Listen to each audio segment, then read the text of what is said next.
ஜெபம் செய்வோம். அன்பு இரக்கமுள்ள பரலோக பிதாவே, மகிழ்ச்சியான இந்த வேலைக்காக நன்றியோடு ஸ்தோத்திரிக்கிறோம். கடந்த நாளிலே நீர் கொடுத்த எல்லா ஆசீர்வாதமான நன்மைகளுக்காக நன்றியோடு ஸ்தோத்திரிக்கிறோம். நாங்கள் சுகமாக எழுந்திருக்க பண்ணினீர், அதற்காக நன்றி செலுத்துகிறோம். கொடுத்த நல்ல உறக்கத்திற்காக, கொடுத்த நல்ல வேலைக்காக நன்றியோடு ஸ்தோத்திரிக்கிறோம். நிற்பதும் நிர்மூலமாகாமல் இருப்பதும் கர்த்தருடைய கிருபையே, உடைய இரக்கங்களுக்கு முடிவில்லை. அவை காலை தோறும் புதிதாக இருக்கிறதுக்காக நன்றியோடு ஸ்தோத்திரிக்கிறோம். இன்னும் கர்த்தருடைய வார்த்தையின்படியே அதிகாலை என்னை தேடுகிறவர்கள் என்னை கண்டடைவார்கள், என்னை சிநேகிக்கிறவர்களை நான் சிநேகிப்பேன், அதிகாலை என்னை தேடுகிறவர்கள் என்னை கண்டடைவார்கள் என்ற வார்த்தையின்படியே கர்த்தருடைய சொல் கேட்டு நாங்கள் சமூகத்தில் வந்திருக்கிறோம். கர்த்தாவை எங்களுக்காக யாவையும் செய்து முடிக்கப் போகிற என் தேவனுக்காக நன்றி செலுத்துகிறோம். இந்த நாளிலே ஒரு நல்ல செய்தியையும் அற்புதத்தையும் அதிசயத்தையும் எங்கள் கண்களும் காண, எங்கள் செவிகள் கேட்க, எங்கள் சரீரம் உணர உதவி செய்வீராக. இயேசுவின் நாமத்தில் ஜெபிக்கிறோம் பிதாவே, ஆமென். நாம் சேர்ந்து தேவ கிருபை என்றும் உள்ளது, அவர் கிருபை என்றும் உள்ளது ஒரு சரணத்தை மாத்திரம் பாடுவோம். தேவ கிருபை என்றும் உள்ளது, அவர் கிருபை என்றும் உள்ளது, அவரை போற்றி துதித்து பாடி அல்லேலூயா என்றார்ப்பரிப்போம். அவரை போற்றி துதித்து பாடி அல்லேலூயா என்றார்ப்பரிப்போம். சத்துரு சேனை சோழந்து சூழ்கையில் பக்தனம் தாவீதின் தேவன் நமக்கு, சத்துரு சேனை தொடர்ந்து சூழ்கையில் பக்தனம் தாவீதின் தேவன் நமக்கு, முன் சென்றாரே அவர் நல்லவர், அவர் கிருபை என்றும் உள்ளது. முன் சென்றாரே அவர் நல்லவர், அவர் கிருபை என்றும் உள்ளது. தேவ கிருபை என்றும் உள்ளதே, அவர் கிருபை என்றும் உள்ளதே, அவரை போற்றி துதித்து பாடி அல்லேலூயா என்றார்ப்பரிப்போம். அவரை போற்றி துதித்து பாடி அல்லேலூயா என்றார்ப்பரிப்போம். கைகளை உயர்த்தி, ஆண்டவரே நிற்க பலனில்லை என்று யோசுவா ஜெபித்தது போல நாங்களும் ஜெபிக்கிறோம். எசேக்கியா ஜெபித்தது போல, கர்த்தாவே என் வீட்டில் காரியத்தை ஒழுங்குபடுத்துன்னு சொன்னீங்க, என் வீட்டு காரியத்தை ஒழுங்குபடுத்துகிற அளவுக்கு என் பிள்ளைகள் இன்னும் வளரலை, திருமணம் ஆகலை, வேலை கிடைக்கல, வீடு வாசல் ஏற்படுத்தலை, அவர்கள் நன்மையை நான் காணலை என்று அழுத பொழுது கர்த்தர் 15 ஆண்டுகள் அவனுக்கு கூட கொடுத்தீர்.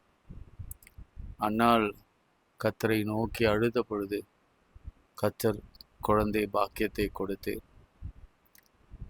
மோசே கைகளை உயர்த்த பொழுது இஸ்ரவேலர்கள் மேற்கொண்டார்கள். சாலமோன் கையை உயர்த்தின பொழுது அவன் கேட்ட ஞானத்தையும் கேளாத ஐஸ்வர்யத்தையும் கர்த்தர் கொடுத்தீர். இப்படி கொடுக்கறதுலே நீர் வள்ளலாக இருந்தீர். எங்களுக்கும் அப்படியே கொடுத்து ஆசீர்வது. உம்மால கூடாத காரியம் ஒன்றுமில்லை. எங்கள் உச்சந்தலையிலிருந்து உள்ளங்கால் வரையிலே இருக்கிற நரம்புகள், எலும்புகள், தசைகள், இருதயம், நுரையீரல், சிறுநீரகம், சீரண உறுப்புகள், நாசி, பிளட் ப்ரெஷர், சுகர், இவையெல்லாம் நார்மலில் இருக்க கர்த்தர் உதவி செய்வீராக. நடக்க முடியாத கால்கள் நடக்கட்டும், எழும்ப முடியாதவர்கள் எழும்பி துள்ளி குதித்து ஓடி ஆலயத்துக்கு வரட்டும். கடனில் இருக்கிறவர்களுக்கு கர்த்தர் ஒரு பெரிய அற்புதத்தை செய்யட்டும். வானத்தின் வாசலை திறங்க. நீர் கொடுத்த வாக்கு ஒருபோதும் பொய்யாகவே போகாது. வாசலை திறந்து இந்த கடனை அடைக்கிற நிர்வாகத்தை என் தேவன் ஏற்படுத்துங்க. நன்மையான எந்த ஈவு உம்மிடத்திலிருந்து தான் வருகிறது. கர்த்தர் எங்களுக்காக செய்ய நினைத்தது ஒருபோதும் தடைப்படாதபடிக்கு ஆண்டவரே, தடையாக நிற்கிற திருமண காரியங்களிலே கர்த்தருடைய வல்லமையான ஆலோசனையின் கரம் வழி நடத்துதல் இருக்கட்டும். சருமத்தில் இருக்கிற எல்லா வியாதிகள் மறையட்டும். நெஞ்சு வழியில் இருக்கிறவர்களுக்கு ஒரு சுகம் உண்டாகட்டும். ஆண்டவரே, இந்த நேரத்திலும் கூட என் பிள்ளைகளுக்கு நல்ல வாழ்க்கை கிடைக்கலையே, பிரிந்திருக்கிறாங்களே, வேதனையோடு இருக்கிறாங்களே, கணவனுடைய அன்பு இல்லாமல் பிரிந்திருக்கிறேனே என்று கதறுகிற அன்பு சகோதரிகளுக்காக நான் ஜெபிக்கிறேன். சீக்கிரத்தில் கர்த்தர் அவனை கொண்டு வருவார், அவர்களை கொண்டு வருவார். அது சீக்கிரத்தில் நடக்கும். இயேசுவின் நாமத்தினாலே ஜெபிக்கிறோம் நல்ல பிதாவே, ஆமென். பிரியமானவர்களே, 7ஆம் மாதத்தின் ஆசீர்வாதங்களை நாம் சிந்தித்து கொண்டிருக்கிறோம். இந்த நாளிலே ஒரு அற்புத சுகத்தை 7வது அந்த நம்பரில் சிக்னிஃபிகண்ட்டாக நம்ம பார்க்க போகிறோம். இந்த மாதம் உங்களுக்கு சுகம் வேணுமா? எதில் சுகம் வேணும்? சருமத்தில், இருதயத்தில், நுரையீரலில், எந்த வியாதியாக இருந்தாலும், பலவீனமாக இருந்தாலும், நோயாக இருந்தாலும், வீசிங்காக இருந்தாலும், கேன்சராக இருந்தாலும், அல்லது உங்களால் மருத்துவரால் குணப்படுத்த முடியாத எந்த வியாதியாக இருந்தாலும் என் தேவன் குணமாக்க அவர் வல்லவராக இருக்கிறார். அதை குறித்து தான் இன்றைக்கு நாம் சுருக்கமாக தியானிக்க போகிறோம். அதற்கு ஆதாரமாய் 2 ராஜாக்கள் 5ஆம் அதிகாரத்தை நாம் திருப்பி வைத்து கொள்ளலாம். நீங்கள் நிறைய முறை கேட்டிருப்பீங்க, சீரிய ராஜாவின் படைத்தலைவனாகிய நாகமான் என்பவன் தன் ஆண்டவரிடத்தில் பெரிய மனுஷனும் எண்ணிக்கைக்கு உள்ளவனுமாய் இருந்தான். அவனை கொண்டு கர்த்தர் சீரியாவுக்கு இரட்சிப்பை கட்டளையிட்டார். மகாபராக்கிரமசாலியாக அவனோ குஷ்டரோகியாய் இருந்தான். சரீரம் பராக்கிரமசாலி, பலமுள்ளவன், அவன் வாரியர், அவன் ஒரு லீடரும் கூட. கர்த்தர் அவனை கொண்டு தான் பெரிய மகா ரட்சிப்பை அவர் கட்டளையிட்டார். ஆனால் இப்படி சொல்லப்பட்டிருக்கிறது, அவனோ குஷ்டரோகியாய் இருந்தான். கர்த்தர் நம் பட்சத்தில் இருக்கும் பொழுது எனக்கு ஒன்றும் நடக்காது அப்படின்னு நம்ம தீர்மானிக்க வேணாம். சில நேரங்களிலே இப்படியும் நடக்கும் என்பது தான் யதார்த்தமான உண்மை. கர்த்தர் ரட்சிப்பை கொடுத்துட்டு கூடவே சரீரத்தில் ஒரு வியாதியும் அனுமதித்திருக்கிறார் என்பதை தான் நாம் புரிந்து கொள்ள முடிகிறது. அதன் பிறகு உங்களுக்கு தெரியும், அவங்க வீட்டில் இஸ்ரவேலின் ஒரு பெண்ணை கொண்டு வந்தாங்க, வேலைக்காரியை கொண்டு வந்தாங்க. அவள் சொல்லுகிற ஒரு விசுவாச வார்த்தை கவனிங்க. அவள் தன் நாச்சியாரை பார்த்து, என் ஆண்டவன் சமாரியால் இருக்கிற தீர்க்கதரிசி இடத்துல போவாரானால் நலமாயிருக்கும், அவர் இவருடைய குஷ்டரோகத்தை நீக்கி விடுவார் என்றார். அதை அவன் கேட்டு நல்லது, போகலாம் என்று ராஜாவும் அவனுக்கு மறு உத்தரவு கொடுத்து ஒரு கடிதத்தையும் கொடுத்து, அவன் போகும் பொழுது அவன் கைகளிலே 10 தாலந்து வெள்ளியையும் 6000 சேக்கல் நிறை பொன்னும் 10 மாற்று வஸ்திரத்தையும் எடுத்து கொண்டு போய் இஸ்ரவேலின் ராஜாவிடத்தில் அந்த நிருபத்தை கொடுத்தான். இஸ்ரவேலின் ராஜா அந்த நிருபத்தை வாசித்த பொழுது அவன் தன் வஸ்திரங்களை கிழித்து கொண்டு, ஒரு மனுஷனை அவன் குஷ்டரோகத்திலிருந்து நீக்கவிட வேண்டும் என்று அவன் என்னிடத்தில் நிருபம் அனுப்புகிறதற்கு கொல்லவும் உயிர்ப்பிக்கவும் நான் தேவனா?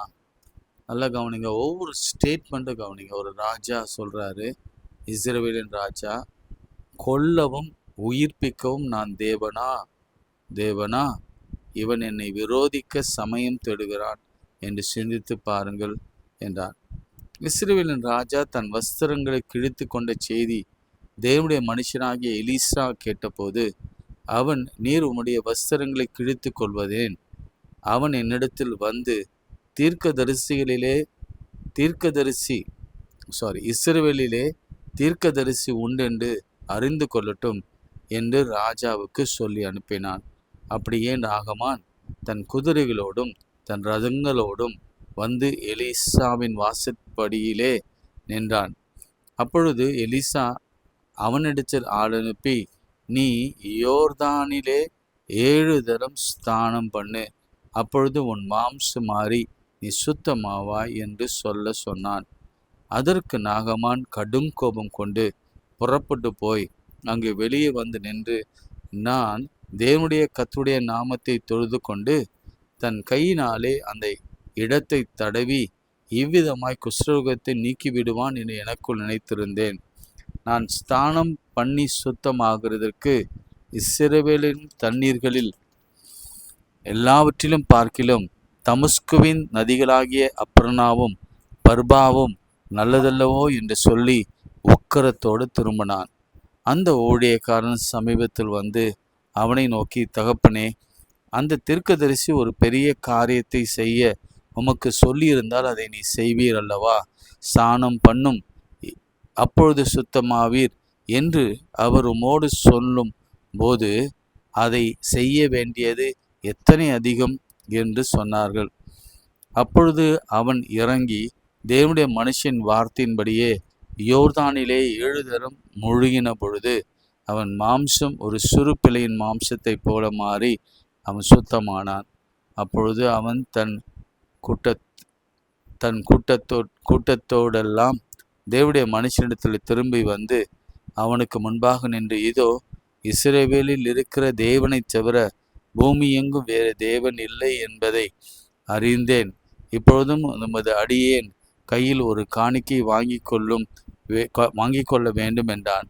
அதற்கு, நான் வாங்குறதில்லை என்று கர்த்தருக்கு முன்பாக அவருடைய ஜீவனை கொண்டு சொல்கிறேன் என்றான். வாங்க வேண்டும் என்று அவன் வருந்தினாலே தட்டுதல் பண்ணிவிட்டான். அதற்கு அவன், சமாதானத்தோடே போ என்றான். இவன் புறப்பட்டு கொஞ்ச தூரம் போன பொழுது அப்படின்னு சொல்லிட்டு இதில் பார்க்கலாம். இதில் முக்கியமாக நீங்கள் 2 முறை 7 தரம் போய் முழுகு அப்படின்னு எலிசா சொல்லுகிறதையும், அதுக்கப்புறம் வேலைக்காரர்கள் நீங்கள் இது ரொம்ப சின்ன விஷயம் தானே, இதை செய்யுங்க அப்படின்னு அவனை ஊக்குவிப்பதையும், அதுக்கப்புறம் அவன் இறங்கி அவனுடைய வார்த்தையின்படியே கர்த்தருடைய மனுஷன் வார்த்தையின்படியே யோர்தானிலே 7 தரம் முழுங்கின பொழுது அவன் மாம்சம் ஒரு சிறு பிள்ளையின் மாம்சத்தை போல அவன் சுத்தமானான் என்றான். இதிலிருந்து நாம் கற்றுக்கொள்கிற பாடம் என்ன? 7வது மாதம் நம்ம பேசலாம், ரொம்ப இயல்பாக பேசலாம். எல்லாருக்கும் பிரச்சனை உண்டு. அது பணக்காரனுக்கும் உண்டு, ஏழைக்கும் உண்டு, நடுத்தர வர்க்கத்திற்கும் உண்டு, தெருவிலே இருக்கிறவர்களுக்கும் உண்டு. பாவம், ஏழைகள், அவங்க வீடு வாசல் இல்லாமல் இருக்கிறவங்களுக்கு உண்டு. இது பொதுவானது ஒன்று. இந்த சூழ்நிலையில கர்த்தருடைய வார்த்தையும் கர்த்தருடைய மனுஷனுடைய வார்த்தை எவ்வளவு முக்கியம் என்பதை நாம் புரிந்து கொள்ள வேண்டும். ஏன் இந்த அதிகாலை ஜெபம் அப்படின்னா, சில நேரங்களில் நம்ம வேதத்தை வாசித்து நேராக கடந்து போயிடும். ஏதோ ஒரு சங்கீதம் சில நேரத்தில் படிப்போம், சில வாக்குத்தத்தங்களை படிப்போம், சில கேலண்டரில் படிப்போம், சிலர் டெய்லி மன்னாவை படிப்பாங்க. ஆனாலும் இப்படி தொடர்ச்சியாக சில கருப்பொருள்களை கொண்டு எனக்கு ஆவியானவர் நடத்துறது தான். 7ஆம் மாதம் நான் எப்படி பேசுவேன் அப்படின்னு ஆண்டவரிடத்தில் கேட்ட பொழுது ஆண்டவர் ரொம்ப தெளிவாக பேசினார். 7th month நிச்சயமாக பலருடைய வாழ்க்கையில பல அற்புதங்களை நான் நடத்த போகிறேன். கர்த்தர் சொன்ன வார்த்தை இது. இன்றைக்கு விசேஷமாக வியாதியிலிருந்து, இது நடக்குமா அப்படின்னு அந்த ராஜா கேட்டான். யாரு? சீரிய படைத்தலைவனுடைய ராஜா. இந்த ராஜா, இஸ்ரவேலின் ராஜா, நான் என்ன தேவனா அப்படின்னு அவனும் கேட்டான். ஈவன் நாகமான் நம்பினாலும், அவன் வந்தாலும் தண்ணீரிலே இறங்குவதற்கு அவன் நம்பிக்கை இல்லை. அவன் தான் ஊர்ல இருக்கிற ஆறுகளை பெருமையா நினைச்சு இதை நான் செய்யணுமா அப்படின்னு சொல்லி ஒரு கேள்வியை வைத்தான். எல்லாருடைய வாழ்க்கையிலையும் இப்படி பல கேள்விகள் உண்டு. முதல்ல சொன்ன, என்னதான் பராக்கிரமசாலியாக இருந்தாலும் பிரச்சனை உண்டு. என்னதான் நீ பரிசுத்தவானா இருந்தாலும், கர்த்தரே உன் கூட இருந்தாலும் உங்களுக்கு பிரச்சனை உண்டு, நிச்சயமாக உண்டு. அதுல மாற்று கருத்து எதுவும் இல்லை. ஆனா அந்த பிரச்சனையிலிருந்து விடுவிக்க கர்த்தர் வழியும் வைத்திருக்கிறார். எப்பொழுது? ஒரு சிலருக்கு உடனே, வேறு சிலருக்கு 7 முறை. இங்க தீர்க்கதரிசி சிம்பிளா சொல்லியிருக்கிறான், போய் முழுகி எழுந்துரு சுகமாகும். ஏன் 7 முறை? அதுதான் ஆண்டவருடைய மகத்துவம். ஒருவேளை 5 முறை அவன் முழுகி 6வது முறை முழுகினாலும் அவன் எழுந்திருக்கும் பொழுது அவனுடைய சரீரம், அந்த சரீரத்துல ஒரு மாற்றமும் ஏற்படல அப்படின்னு அவன் தெரிஞ்சு கோபத்தோட, உக்கிர கோபத்தோட, கடும் கோபத்தோட அவன் எழுந்து வெளியே போயிருந்தா அவனுக்கு ரட்சிப்போ சுகமோ ஆரோக்கியமோ கிடைத்திருக்காது. கடைசி முறை இருக்குல்ல, அதுதான் மிக முக்கியமான ஒன்று. நானும் உங்களுக்கு சொல்றேன், keep trying, keep on trying. நான் எனக்கே சொல்லிக் கொள்கிற காரியம் இதுதான். Keep trying. ஆண்டவரை தேடிக்கொண்டே இருக்கும்.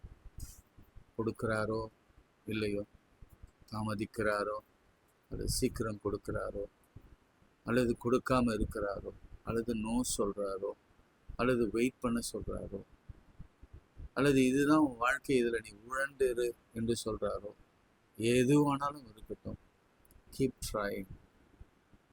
கடைசி வரைக்கும் காத்து, கடைசி நிமிடத்துல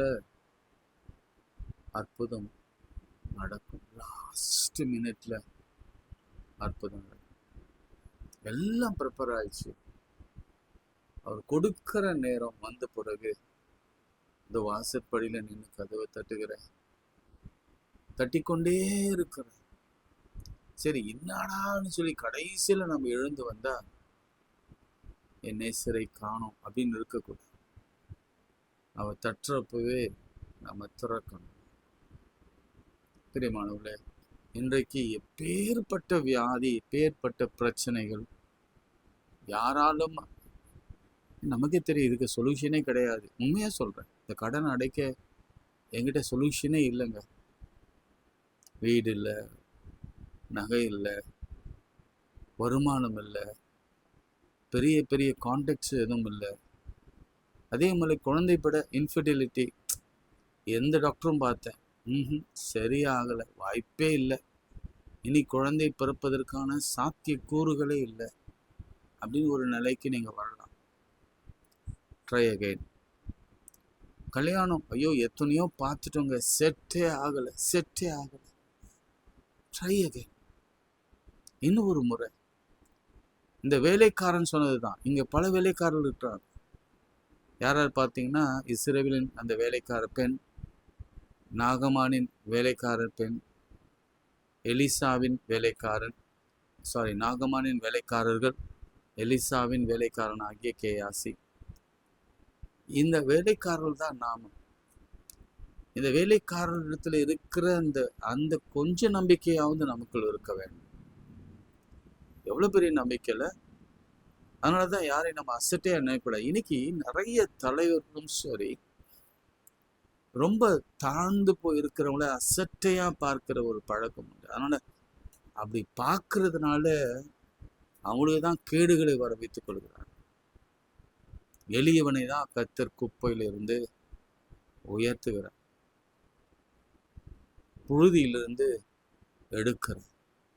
அதனால அவருடைய வார்த்தையை நீங்க அசட்டை பண்ணாதீங்க. ஏதோ இவ்வளவு சொல்லிட்டு இருக்காரு பொருளை நீங்க என்ன கூட நீங்க அசட்டை பண்ணி இவர் என்னங்க வாரம் தோறும் தேரம் என்னமோ பேசிட்டு இருக்கிறாரு அப்படின்னு அசட்டை பண்ண வேண்டாம். உங்களுக்கு ஒன்றும் ஆகாது, கவலையப்படாதீங்க. இன்னொரு முறை ஜெபம் பண்ணுங்க, இன்னொரு முறை தாழ்மைப்படுங்க, விட்டு இறங்குங்க, விட்டு இறங்குங்க. இவன் வாசலிலே நின்றான், எலிசாவின் வாசலிலே நின்றான். அவன் என்ன எதிர்பார்த்தான் தெரியுமா? அவன் வெளியே வருவான், வந்து அவன் காலிலே விழுந்து, அவர் அங்கே குதிரையிலே உட்கார்ந்துருப்பாரு. அப்புறம் அந்த குஷ்டரோகம் நிறைந்த அந்த கையோ காலோ தலையோ அதில் இவர் கையை வைப்பார், ஆண்டவர் பெயரை சொல்லுவார். அப்பொழுது நான் சுகமாவேன். எந்த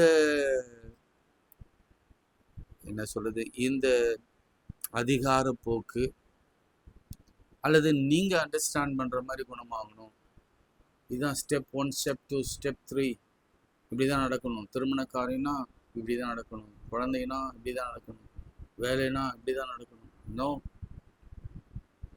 அவர் எப்படி நடத்துகிறாரோ அப்படி தான் நடக்கும். இறங்கணும்னா இறங்கி தான் ஆகணும், முழுகணும்னா முழுகி தான் ஆகணும். 7 தடவைனா 7 தடவை தான் முழுகணும். 6.25 தடவை 6 தடவைலாம் முழுகினா கூட ஒன்றும் நடக்காது. எனவே நாம இந்த இடத்துல கற்றுக்கொள்ள வேண்டிய பாடம் என்னன்னா, எங்கேயோ நிற்கிறோம், மேலே ஏறி கொஞ்சம் இறங்கணும்னு நினைக்கிறேன். நான் அந்த தெரியல நான் அப்படி இருக்கிறேன்னா தெரியல, ஏன்னா என் வாழ்க்கை இன்னும் அந்த அளவுக்கெல்லாம் போல. நான் எப்போதும் உயர்ந்த ஸ்தானத்தில் இருக்கும் பொழுது பெருமையாக நினைச்சதே கிடையாது, எப்பொழுதுமே தாழ்மையோடு தான் இருப்பேன். நானும் இன்னும் பரிசோதனை செய்து கொண்டே இருக்கிறேன். எந்த இடத்துலையாவது நம்ம பெருமையா பேசி இருக்கிறோமா, மேலே உட்கார்ந்து இருக்கிறோமா, எளியவனை சட்டையா நினைச்சிருக்கிறோமா, குப்பை போல பார்த்திருக்கிறோமா? இல்லை, ஆண்டவர் எல்லாரிடத்துல பேசி கொண்டிருக்கிறார். தயவு செய்து இன்னைக்கு ஒரு முடிவெடுப்போம். இன்னைக்கு இந்த 7வது மாதம் நிச்சயமாக சொல்றேன், 7 நாளுக்குள்ள அல்லது இன்றைக்கே ஆண்டவர் ஒரு பெரிய காரியத்தை செய்ய போகிறார். யோர்தானிலே முழுகி 7 தரம் முழுகி எழுந்தவுடனே அவன் மாம்சம் சுருப்பிலையின் மாம்சத்தை போல மாறி சுத்தம்.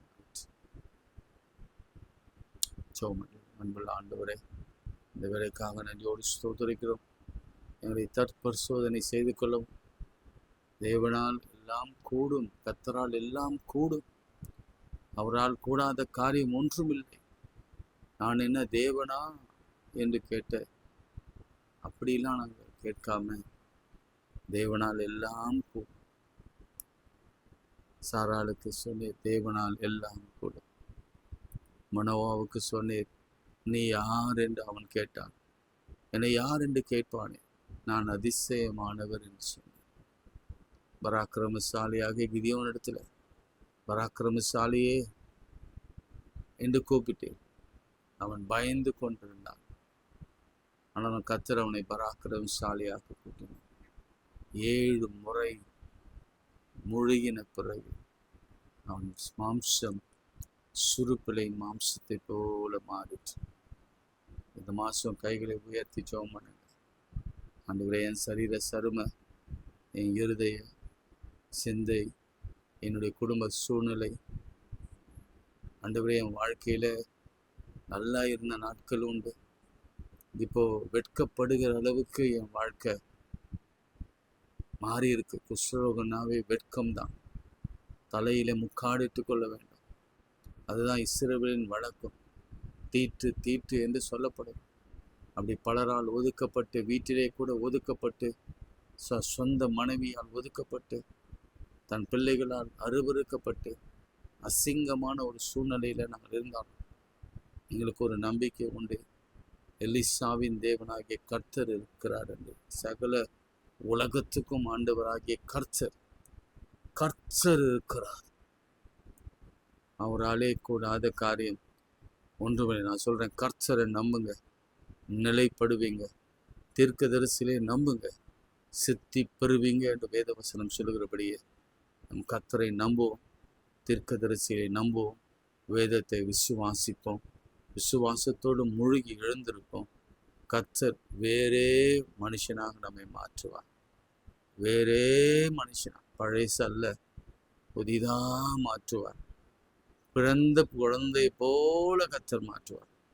குழந்தைக்கு தான் எந்த துக்கமும் எந்த சஞ்சலமும் எந்த பெயினும் இருக்கா. அப்படி கர்த்தர் நம்மை மாற்றுவார். ஆண்டவரே, இந்த ஊழியத்தை ஆசீர்வதியும். இந்த ஊழியத்துக்கு கொடுக்கிறவர்களை அநேகமாக நேரு அழைத்து வாருங்க. இந்த ஊழியத்தை செய்ய முடியல, காரணம் பொருளாதாரம்.